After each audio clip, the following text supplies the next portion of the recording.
ahaan maamule waxaan leeyahay Firdawsa soo dhaweynteeda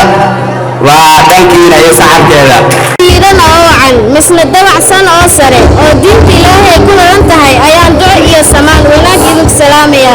assalaamu calaykum waraxmatullaahi wabarakaatuh suugaanta afkaygu hura amaanta markaan arko maamul haliyey hagarlii dankiisa haqablii wax tara huwaan maamul sacado waa adiga adaa hantiyey si fiican huwaan waxaad taqaan hibil markaa siifiigiisa hurub caan wadaagtaan hashii wad maandeeq hayneed humaashaan ka hamuun beeshaa xanbadii ka soo haray ka hamuun beeshaa marka wiil haliyey adoo kale hooyadii hanatay sacadow adigoo kale aabbo loo hanbaliyey ifka horumarkiisiyo hal adag waxqabad hadhow lagu xasuustaa hor ilaahay daacadnimo adigaa u helay halhees hab u dhaqanka aadmiga heesalaad ka gaadhay maamulnimada hilibkeeda adigaa u ah hormuud hibo eebe ay ku siiyey haween layskama qaadee waxaad tahay habeen dhalad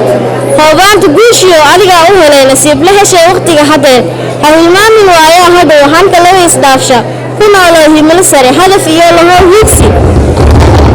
halkudhig adiga kuu gaara waxaad maanta hawanayso ha u dhiganto beri kun dharaan lugumadood ku ilow hal maalin horumarkeeda intaan ku horjoognay wanaagaaga kashaad u hurtay aqoontaada hortaada waad ka heli abaalkaaga sidaad noogu helneed asluubtaada haddaynu kaa tagna ayaan dhow dharaar ku hilmaami mayno hoggaan adiga kaa dambeeya dugsiga ku hagaagi maayo